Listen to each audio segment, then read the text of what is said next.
Hi, today I'm going to talk about uclamp sum aggregation further. This is an extension to the same topic I talked about in the last year's OSPM.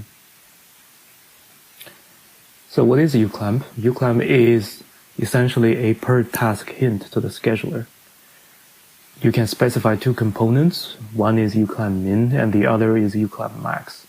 And these two, you can specify a value between 0 and 1024.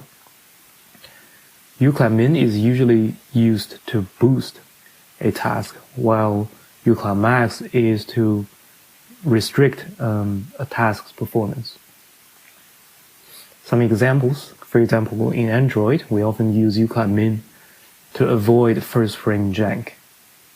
Because when an application starts, the application a web UI is scrolling, we don't want the task utilization to ramp up before we give it a high performance or high frequency CPU.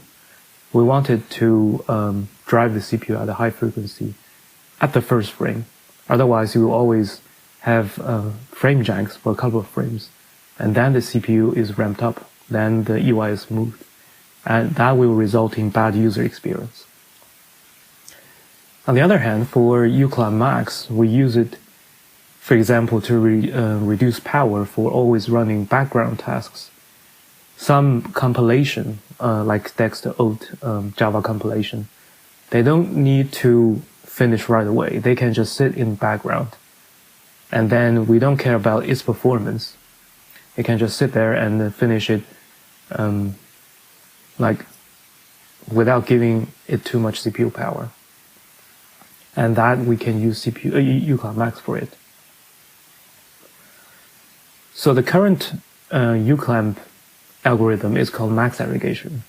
The reason why it's called this is shown in the diagram on the right.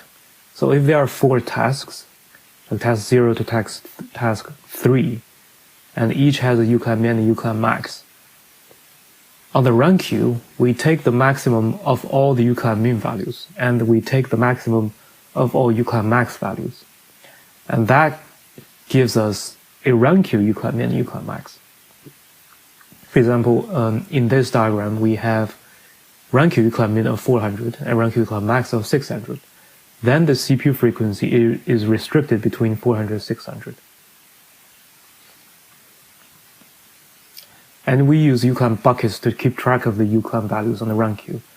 The problem is, if a task is dequeued, then we need to know, and if that task has the highest uclamp value, then we need to know what the second highest value is. Otherwise, we cannot keep track of the maximum. We use something called uclamp buckets to do that. There are some limitations to the max aggregation algorithm. The first one is there's some complexity. For example, the uclamp buckets algorithm, we have to keep track of buckets and enqueue and dequeue the buckets so that we know what's the maximum value, and if the highest value is dequeued, what's the second highest value. But the biggest problem I have with this algorithm is that the effect is not really quantifiable when there is more than one task. What does uclamp give you, especially uclamp min, what does uclamp give you, like in a quantifiable way, when there's more than one task? What does the number of the uclamp value mean? Yeah, so that's also, what's the effect of uclamp max aggregation when there are more than one task? That's the question here. And if there are more than one task on the run queue, is uclamp as effective as when there's only one task? So I propose, last year I already proposed a alternative algorithm called sum aggregation. So sum aggregation essentially is quite simple. I can summarize it in just one slide. So each task has a util average bias component, which is obtained by clamping the util average value between its uclamp min and uclamp max, and then subtract util average from that value. that is a util average bias. For example, if a utilization of 100 and that task has a uclamp min of 200, then the util bias is plus 100. But if a task has utilization of 200, but the uclamp max is only 100, then the bias is negative 100. So each task generates a util average bias component. And the total run-Q bias is just summing up all of them. And then you get a run-Q bias. And after that, it's done. That's everything. We then use the run-Q utilization plus the run-Q bias for task placement and also CPU freak OPP selection. That's essentially everything in sum aggregation, summarized in just one slide. So, last year I talked about why I think that's a better algorithm because of its simplicity, and it makes better task placement and OPP decisions. And we talked about it last year, but this year I want to experiment with a proper setup, with a real world scenario, which we use. If you have an Android phone, then we use it every day, which is something called the Android PowerHow. So I'm going to elaborate on PowerHow later, but essentially this year I implemented an experimental PowerHow for a project. And PowerHow is also used in Chrome because Chrome needs to send hint to the kernel via the PowerHow. And that hint is in the form of uclamp calls. And my experience with PowerHow this year makes me think that sum aggregation is actually really the right way. And I will elaborate on that. So, a quick look at the PowerHow. If you look at the diagram on the right, so Chrome, it establishes a PowerHow session. It talks to the PowerHow service. What it does is sending PowerHow API calls to the PowerHow. And the PowerHow will then act on behalf of Chrome to do system calls, for example, like calling setScheduler uclamp. And that will send uclamp hints to the kernel, which then boosts Chrome threads. There are two, when it comes to uclamp, there are two categories of APIs. The first one is the basic APIs. It's just called send hint. You can just say CPU load up, CPU load down. It will bring up the uclamp min value and bring down the uclamp min value. That's a very simple API.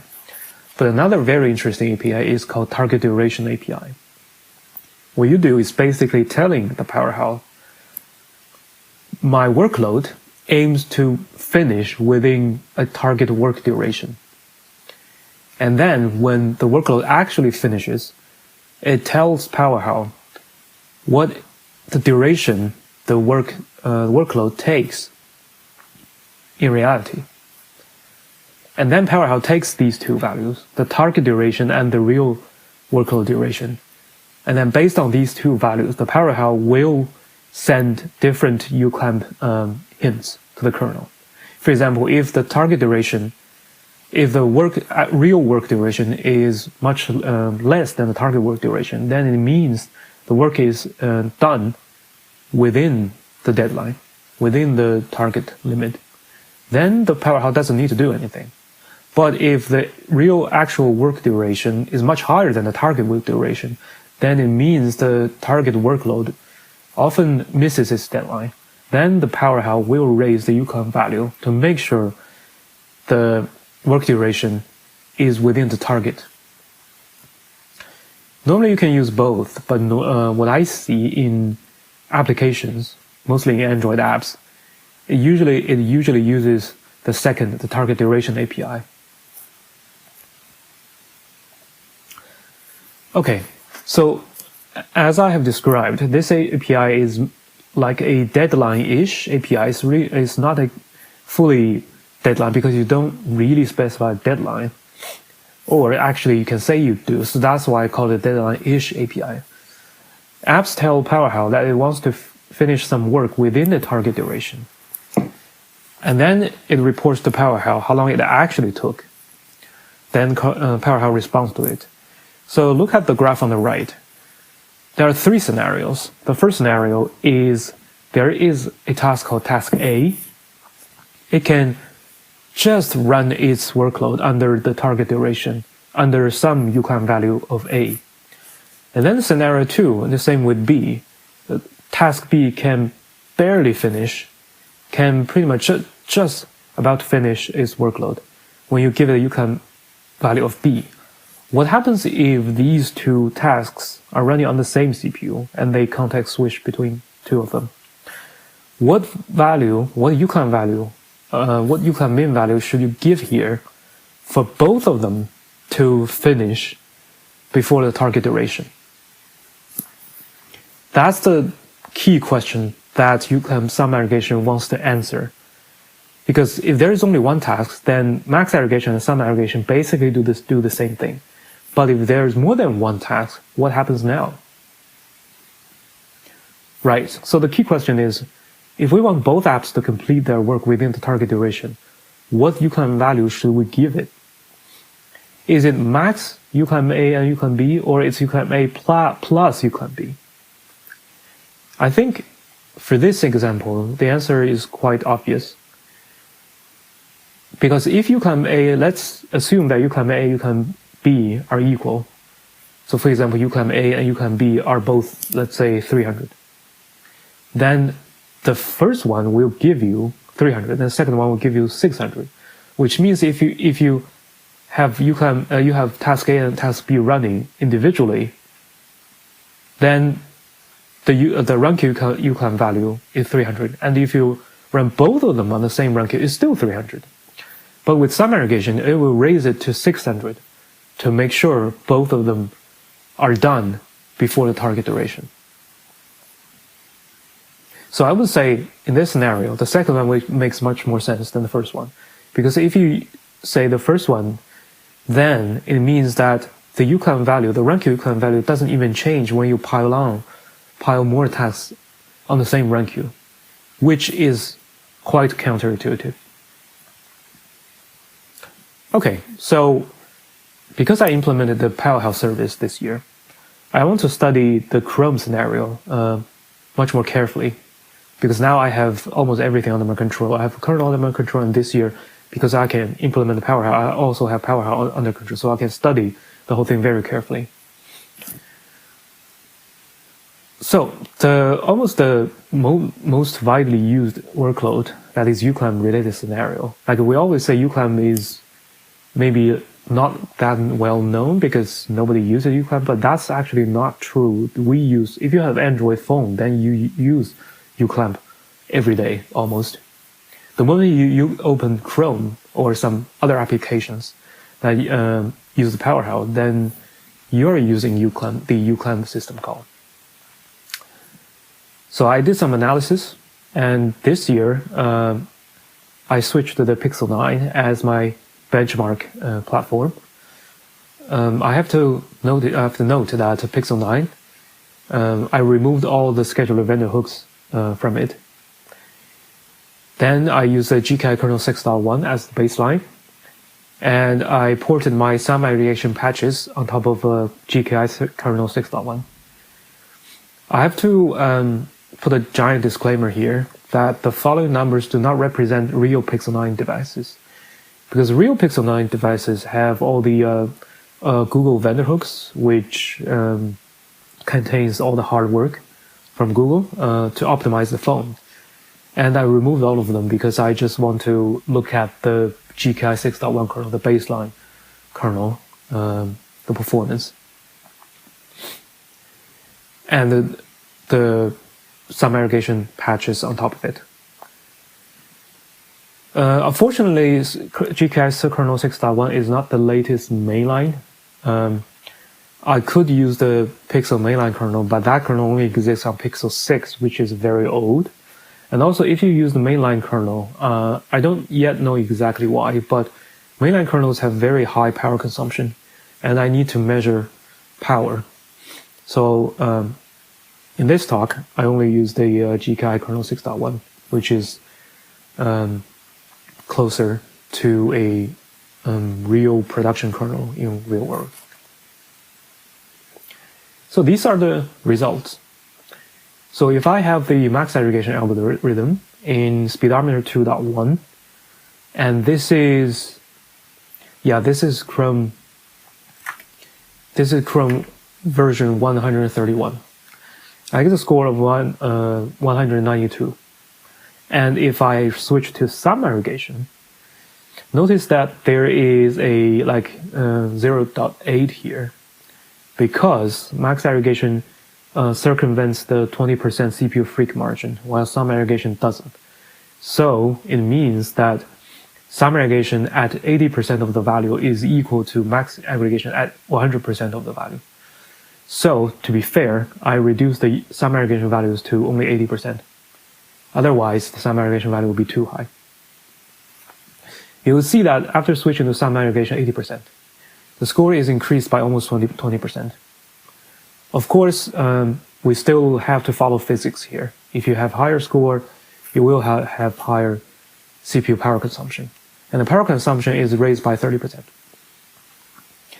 Because a higher score means the benchmark is run for a shorter time, so the total energy consumption is not as high as 30%, and it's only less than 10% higher.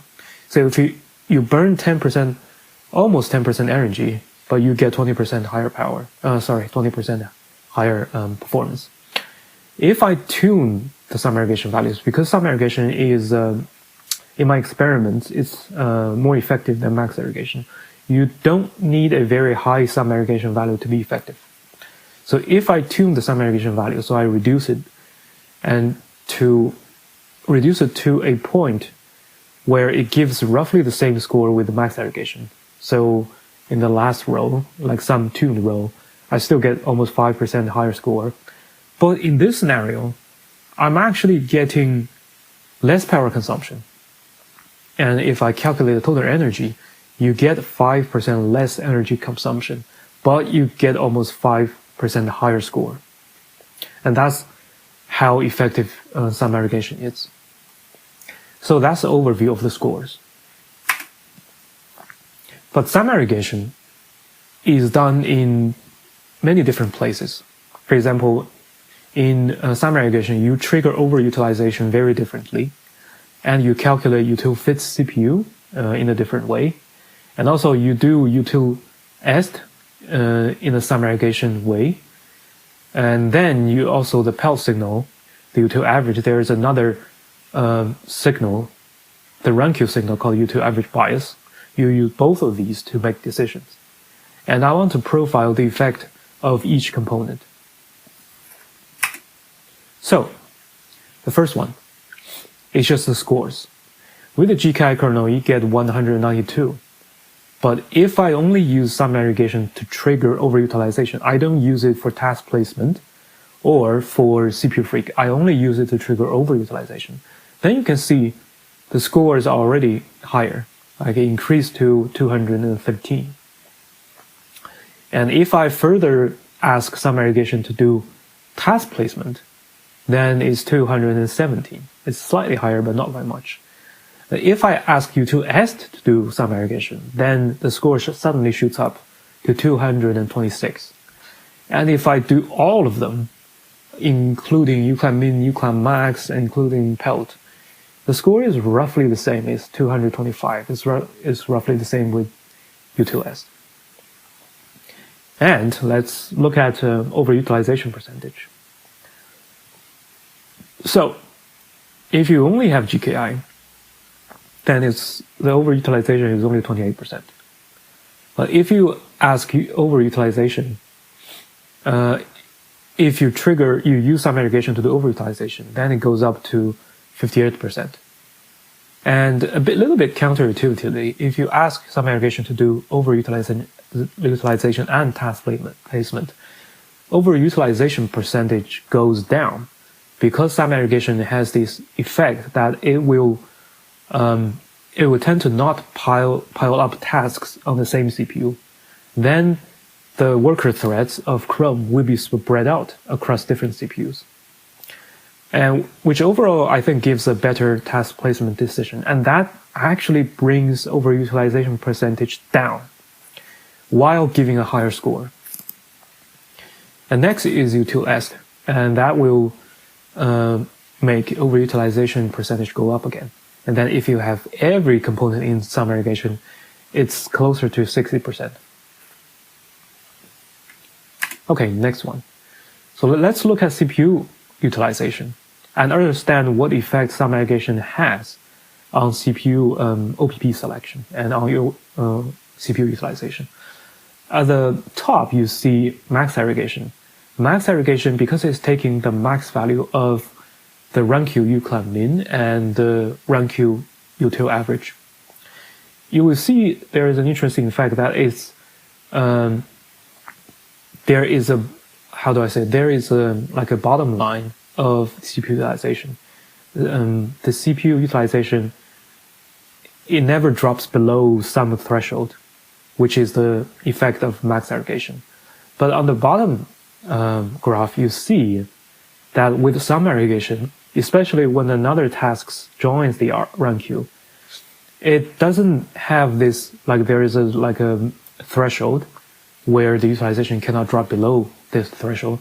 Instead, when another task joins, it will push up the CPU utilization instead of just giving it a threshold. Because it's pushing up the utilization, the CPU utilization is normally CPU utilization after considering uclamp is normally higher than max aggregation. And this is an interesting fact, because if you do this, then it will also have the effect of pushing tasks out to avoid contention. Because if you raise the CPU utilization under sum aggregation, if you have another task that wants to be scheduled, that the scheduler will see, oh, this task, this run queue is already high enough utilization, so it will not further place tasks on this run queue. So that's why we see that under sum aggregation, tasks are more spread out than max aggregation. And also why you usually have higher scores, because you don't have a lot of contention, and also you drive the CPU frequency a bit higher. Okay, so about task placement, let's look at the Chromium, the main render thread. We can already see that the top is max aggregation, the bottom is sum aggregation. We can already see that the total time spent by this Chrome render main thread is dropped by a couple of seconds. So with max aggregation, you can see it's almost 27 seconds, but under sum aggregation, it's almost 24 seconds. So you almost dropped 3 seconds there. But then if we look at task placement, so 0 to 7 means 8 different CPUs. 7 is the biggest CPU, 0 to 3 are 4 little CPUs, and 4 to 6 are 3 mid CPUs. You can see that under sum aggregation, this thread spends a higher percentage of time on the biggest CPU. Under max aggregation, this task is sometimes scheduled on the mid CPUs, but under max aggregation, under sum aggregation, the time spent on mid CPUs is much reduced, and a higher percentage is spent on the big CPU. And this is also the task placement, better task placement from sum aggregation.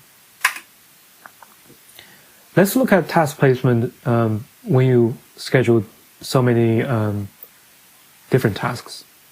This is the task placement of max aggregation.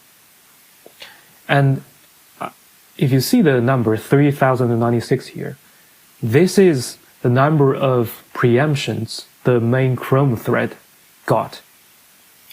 So if the main Chrome thread is running, then another thread comes in and somehow plays on the same run queue and interrupts this Chrome main thread while the main thread is still runnable, then we count this as one preemption. Under the GKI vanilla kernel, the main thread is preempted 3096 times. And you can see from CPU 7, the gray bar is just the main thread. You can see there's so many small tasks which keep interrupting the main thread. And you can see there it's interrupted for a very brief amount of time, but there are so many interruptions. But if we look at max aggregation, you can see the CPU7 is much cleaner. The bar, the gray bar is longer, and then the interruptions that interrupt this big gray bar, the Chrome main thread, is much fewer than the previous slide.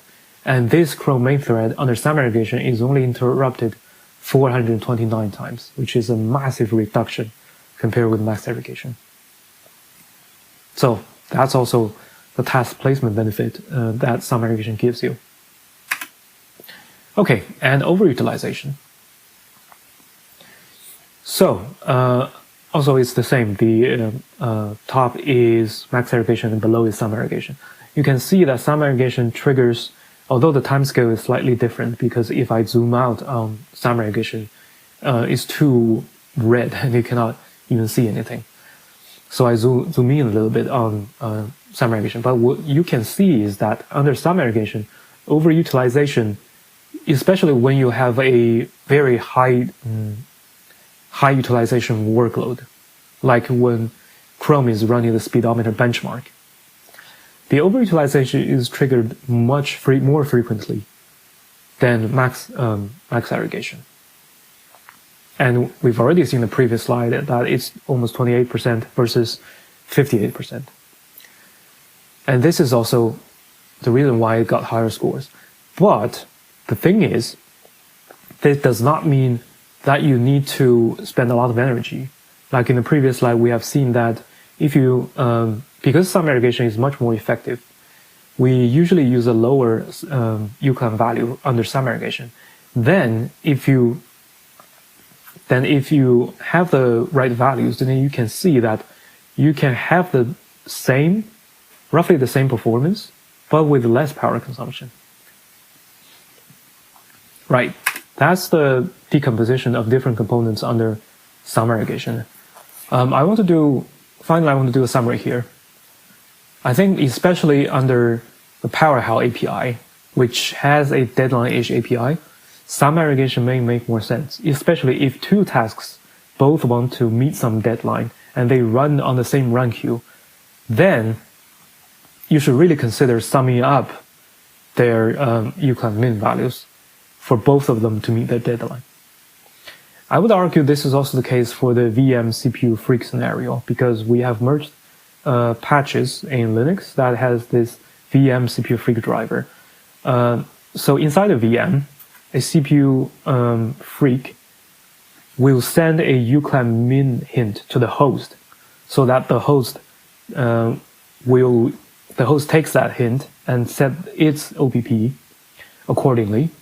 This means that it doesn't need to wait until the VM workload ramps up until it gives a high frequency. It can take this hint and then use the hint to set a high frequency.